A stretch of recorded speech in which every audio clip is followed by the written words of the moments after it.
Greetings. I've been asked here today to talk to you about my frog story. My first successful published story as Mark Twain. I must say, it was a great surprise to me and saved my life.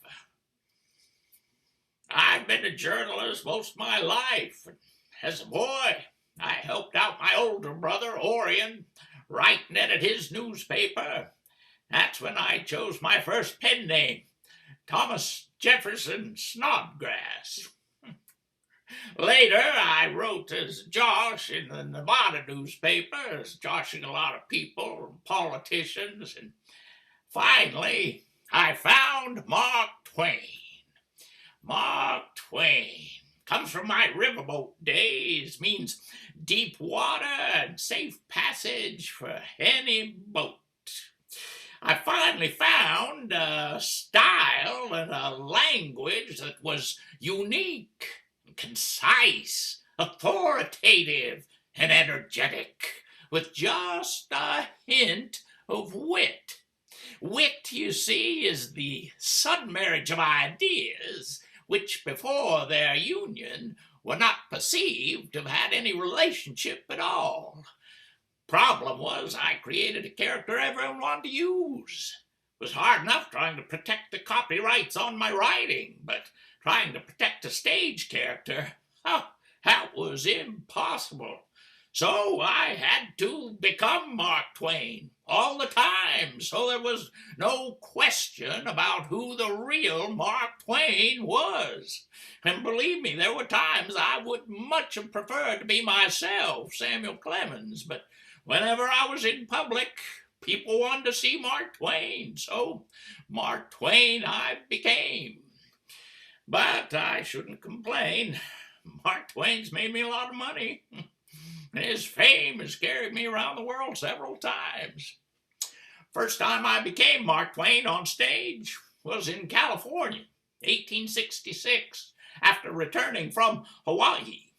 I'd written about my trip for the newspapers, and several people wanted me to get up on stage and talk about my adventures. So I did, and it was a great success. Then everyone wanted me to go on tour. But I was hesitant because I didn't have a firm enough grasp on who the real Mark Twain was. My first written success as Mark Twain happened in Angels Camp in the hills of California, where I was hunting for gold. Rumor had it that you could just pick it up off the ground. Well, unfortunately, nothing panned out for me, except a frog story that I heard, later published, a celebrated jumping frog of Calaveras County. Gave me a little notoriety, made me a journalist again instead of a prospector. Later, I was questioned by a Professor Van Dyke from Princeton, who asked me, "Do you know how old your jumping frog story is?" "Well, yes," I answered, "happened in Calaveras County in the spring of 1849. "No," he said, "happened much earlier than that, a couple thousand years earlier. It's a Greek story." Well, I was astonished by its classical origins. He named the Greek author and sent me a copy of the story, but I swear I heard that story told by a man in a bar who was not telling it to his listeners as a news story, but rather as a thing that they had all witnessed and would remember. And he was entirely serious about telling it, too. He saw no humor in the tale, and neither did his listeners, for they never smiled or laughed. So, the question was, did the frog story happen in Angels Camp in the spring of 49, as I heard tell it in the fall of 65? Or was I a thief? Well, I'm sure it did happen, and I have no doubt that it happened in Greece as well, a couple thousand years ago. I think it must be a case of history actually repeating itself, rather than a good story floating down through the ages because it was too good to be allowed to perish. But you'll be the judge. Here's the Greek story, as I remember it. Well, there was this Athenian who met a Boeotian who was sitting by the side of the road looking at a frog. Seeing the other approach, the Boeotian wagered that he had a remarkable frog, and he challenged that Athenian to a jumping contest where the winner would receive a large sum of money. Well, the Athenian replied that he would accept the challenge if the Boeotian would fetch him a frog from the nearby lake. When they both agreed, and while he was gone, that Athenian, he took that frog he'd left behind, and he opened its mouth, and he poured some stones into its stomach. Then the Boeotian returned with the other frog, and the contest began. Second frog was pinched from behind and jumped moderately. First frog, he was pinched, gathered himself up for a leap, and used his utmost effort, but couldn't move at all. So the Athenian departed with his money, and the Boeotian, wondering what was wrong with his frog, lifted him up to examine him, and being turned upside down, that frog opened his mouth and vomited out stones everywhere. End of story. Almost sounds like an Aesop's fable, don't it? Don't run off half-cocked, or always guard your goods. Now, here's how it happened in California, according to Mark Twain. There was this man named Smiley who liked to gamble, and he was a gambler in every sense of the word. He especially liked to bet on animals, and there weren't nothing you could fetch him to bet on that he wouldn't match you. If two birds were sitting on a fence, he'd bet you which one would fly away first. He'd bet on horse races, dog fights, cock fights, ant fights, even cockroach races. Well, one day, he catched himself this frog, and he took him home. He calculated that he was going to educate him. So, for 3 months, he sat in his backyard, and he learnt that frog how to jump. And he did learn him, too. Next thing you know, he'd give that frog a little pinch from behind. You'd see that frog whirling in the air like a donut, turning somersaults, one or more, depending on how good a start he got, and coming down flat-footed on all fours like a cat. Now, he taught that frog how to catch flies, too. Smiley said all the frog wanted was education, and that frog could do almost anything. And I believed him. Why, I'd seen him set old Daniel Webster down. That was the name he gave the frog. He set him down on the floor, sing out, "Flies, Daniel, flies!" And quicker than you could wink, he'd spring straight up, snake a fly off a countertop, and flop back down on the floor like a glob of mud. Scratch the side of his head with his hind foot, as indifferent as if he'd had no idea he'd been doing was any more than any frog might do. Never seen a frog so modest and straightforward for all the talent he had.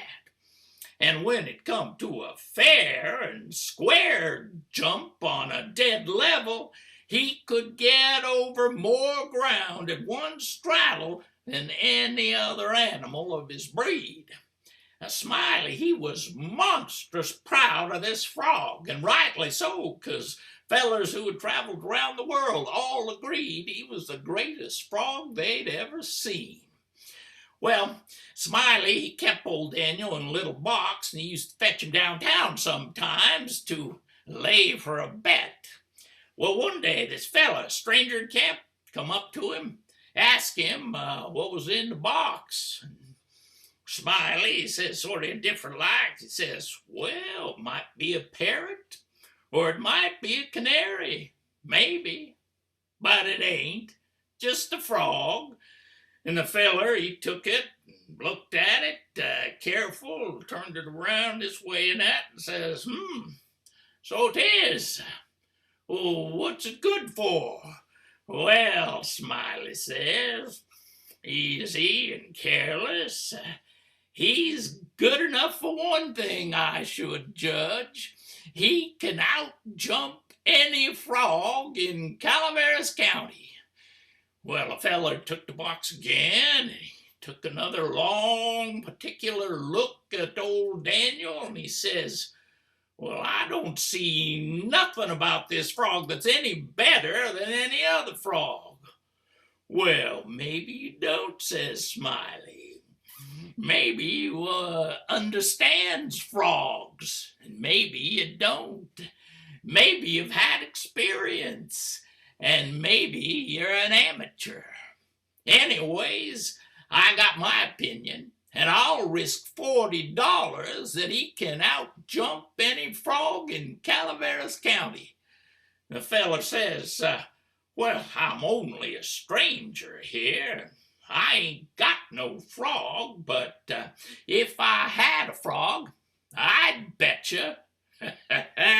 Old Smiley, he jumped up and said, that's all right, you just hold my box here and I'll go get your frog.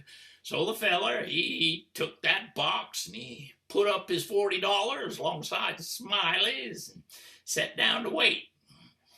He sat there for a good while thinking to himself, and then he opened up that box, took out old Daniel, and he pried open his mouth and took a teaspoon and filled him up with quail shot, little tiny steel pellets, and he filled him pretty near up to his chin, and then he set him down on the floor.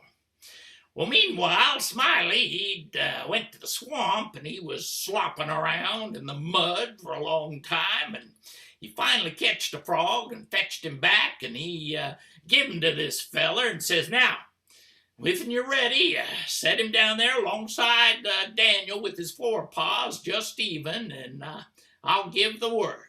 So they lined him up, and he says, 1, 2, 3, get! And him and the other stranger, they touch their frogs from behind. The new frog, he just jumps off lively, and old Daniel, he gives a heave and hoists up his shoulders, but he don't budge. Planted as solid as a church foundation. Well, Smiley, he was completely surprised and disgusted, too. He didn't have no idea what the matter was. So, feller took the money, danced away, and as he was going out the door, he looked back and he spit, like I said, I don't see nothing about that frog that's any better than any other frog. Smiley, he stood there scratching his head, looking down at old Daniel for a long time. Last he says, what's the matter with you? You've never been beat before. And he fetched up old Daniel, and he hefted him up and said, why, blame my cats if he don't weigh over 5 pounds. And he turned him upside down. The poor frog belched out a double handful of shot. And then he seed how it was, that he's the maddest man in Calaveras County. He set that frog down. He took off after that fella, but he never catched him. And that was the end of that story. Old Smiley weren't so anxious to bet so much after that. And as soon as the newspapers printed that story, went off like a shot heard around the world. Paper after paper picked it up, published it. Readers were eager to learn about life inside the gold rush. Now, I was destitute at the time and no prospects in sight, so it was a welcome relief when it became such a success. Now, I can't lay claim to that story, but it was my telling of it that turned it into gold. History never repeats itself, but it often rhymes. That was Mark Twain's first published story and gave me a lot of notoriety. Luckily, I've been very fortunate in my writing, its success. I owe a lot to that old prospector. His story launched a character for the ages. I did indeed find some gold in the hills of California.